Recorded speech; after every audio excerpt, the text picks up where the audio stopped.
Okay, should the NRL purchase SuperLeague? Now, this topic has been gaining traction over recent weeks, but we have to go back to the NRL launch in Vegas at the start of the season, where RFL executives were seen having basically informal meetings with NRL executives. They were seen at games. Some big RFL bigwigs were seen alongside NRL bigwigs at the season launch in Vegas. Now, obviously, the whole IMG grading criteria has become a very hot topic. Don't like the system. I'm not a big fan. A lot of fans from traditional clubs in the north and other clubs around the country have basically turned against the IMG involvement in basically restructuring the game. Two club owners have been very, very public in their dislike of the IMG grading system. That's the London Broncos owner and the Leeds Leopards owner. They've both come out and said, well, no, it's a broken system already. Promotion and relegation is key to all sports in the Northern Hemisphere, especially in Europe, apart from obviously the US. It's a key part of our sporting culture. They tried franchising before. There's a reason why the RFL got rid of the Super League franchise model. It didn't work. Now, people are saying the London Broncos, they should be relegated. On the field, yes, but on the field last year, they won the Championship Grand Final, got promoted. They got promoted on merit. The IMG criteria gets rid of that merit part of the whole thing. So basically, you could be really, really, really crap and not get relegated. We've seen the problems that's caused in rugby union, with teams going bust, teams who want to make that step from the Championship into the Rugby Premiership, the Gallagher Premiership, being denied the option to do so because, again, criteria. Yet we've got teams going to the wall in rugby union. We've had teams go bust in rugby union. Successful teams go bust in rugby union in the last couple of years.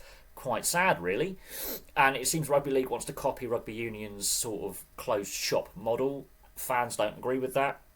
They believe strongly in the promotion relegation system. They've lost faith in the IMG grading system. And apparently, on top of the Leeds Leopards and London Broncos going public with their dissatisfaction with the grading system, I believe Castleford's another one who basically publicly raised objections to how the grading system is being implemented.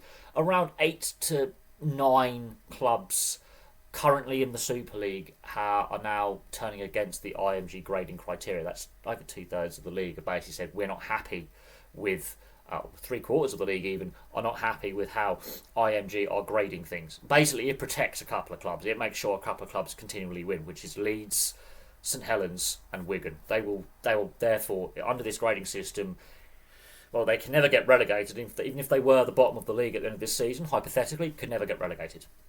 Could never get relegated because they're so strongly graded, which I think is farcical, really. You are rewarding failure that way. Absolutely rewarding failure. Now, I'm not saying the NRL system is perfect with a closed shop, but there's two key differences. The TV deal here in the UK is worth pennies. Fan numbers are poor at certain teams. They're struggling to attract fans through the turnstiles into the stadiums. And there's no money. Whereas the NRL expanding, they're taking games overseas to great fanfare. TV deals worth billions of Australian dollars. Well, just dwarfs the UK and France with their TV deal, and expansions on the horizon. They're growing the game down under. And the game down under in Australia and New Zealand does have problems, but the fact that they're expanding, money coming in, record TV viewership, fans are going through the turnstiles post-pandemic. Stadiums are full. The women's game is growing really, really well. The NRLW is going to expand next year to 12 teams. And there were concerns that expanding too fast, too quickly would harm the NRLW. It hasn't. Women's State of Origin has been breaking attendance and viewership records. Over here, the last international, poorly viewed online, poor attendance in the stadium, and a poor game. So when you've got figures like Gus Gould coming out and saying at least 8 to 9 team owners have approached the NRL about coming in to basically either invest in or buy out Super League entirely, that tells you something about the state of the game. Now, I didn't dislike the World Cup we recently had in England, but delaying it by a year and not selling out every stadium, and some of the games were blowouts, wasn't the greatest advert. It wasn't. And it was very, very damaging to the RFL because they basically gave a lot of options to the TV companies and the British government, because the British government ended up pumping money into the last World Cup. They said, going ahead with full stadiums, partial stadiums, or no fans in attendance on time in 2021. They were the three options, or going a year later, which was the Hail Mary worst option possible. What ended up happening was Australia and New Zealand pulled out at the last minute, and they went a year later, which was the worst possible financial option, and it showed. The World Cup lost money. Following that, obviously France pulled out of hosting, and it looks very likely that obviously Australia are going to be confirmed next year, and the World Cup has contracted from where we were to where we're going to be. Less teams are going to compete at the next World Cup, which is a shame. Flip that again. The internationals at the end of last season, the England-Tonga series wasn't the best rugby league I've seen, whereas the games played in the Pacific Challenge were fantastic. I really enjoyed watching the end-of-season internationals for the men and women that the NRL organised. They did a fantastic job. The IRL is losing money. So I do think the way for the sport to grow, not only in England and France, but internationally, the NRL has to take the lead. Has to take the lead. That's my personal opinion. There are some concerns about the NRL investing in Super League. It could cost them a lot of money, which could hurt the game in Australia. And there have been those concerns raised about the Vegas games as well, taking games overseas. Will those profits made be pumped back into the grassroots game? Because there are issues in Australia and New Zealand when it comes to grassroots. But then you look at what the New Zealand Warriors have managed to do with the whole of New Zealand, with the fan base there, and the merchandise sales, the TV viewership, and New Zealand having a second team is very likely to happen within the next 5 to 10 years. Let's not rule that out. There is a bid in place to be an expansion team on the South Island of New Zealand.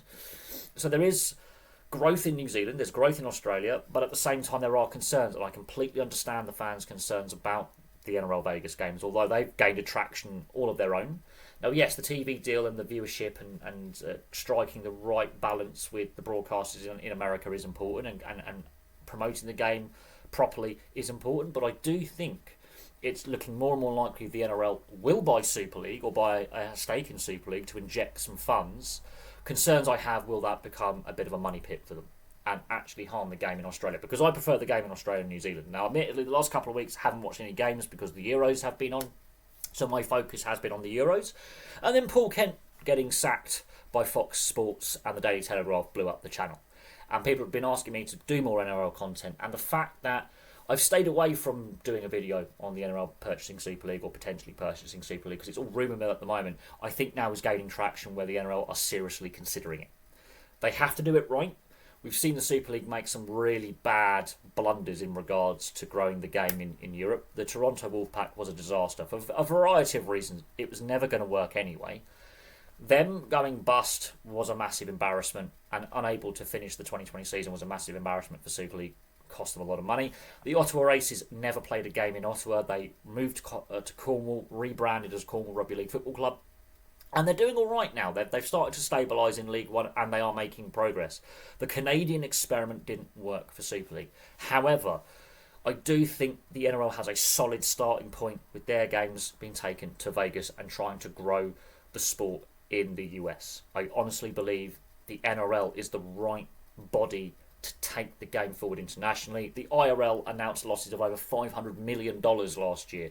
So the international Rugby League board is broke. Super League's basically on its knees. The NRL is the beacon of light for Rugby League. And as a massive Rugby League fan, I want to see, obviously my London Broncos do quite well. Sadly, they're bottom of the Super League right now. They've had a disastrous season. But they've basically given up hope of being a Super League side before the season even started next season, at the start of this season, with the grading criteria. Absolutely. That's why they're against it. So their coaches come out and said, well, what's the point of us putting a half-decent team together if we're going to get relegated anyway, regardless of what we do on the field? Lee Leopards are feeling the pinch because they can't spend any more money because of salary cap. They're struggling this season. And their owner has come out and said the same thing. What's the point of putting the strongest available team on the field if we're getting graded so lowly? Castleford have got their issues. And these are teams that have gone public with their frustration with IMG and Super League and the RFL. So we'll see what happens, but I think it's more and more likely the NRL will purchase a stake or all of Super League from the RFL. And then we'll have to see what happens. They are strongly considering it. What are your thoughts on the NRL potentially purchasing Super League? Should they do it? I'm seeing a lot of discussion online that's very divided on this topic, because obviously NRL fans are concerned about the grassroots game in Australia and New Zealand being harmed as a result. Potentially, there's some concerns about the whole Vegas experiment as well, not necessarily benefiting the domestic game, but viewership figures were through the roof, discussion was through the roof, and I think it became more of a success after the games as well, with the discussion and then cementing a 5-year plan. Could the same happen with Super League? Place your thoughts in the comments section below. I'll be really interested to hear what you guys have to say about the potential of the NRL buying Super League. And when you've got people like Gus Gould coming out, James Graham and other NRL kind of well-known names, ex-players and ex-coaches and those involved in the media over there coming out and saying this is going to happen or should happen, I think that could sway public opinion a little bit. But what are your thoughts? Place your thoughts in the comment section below, and I'll have some more content for you guys very, very soon.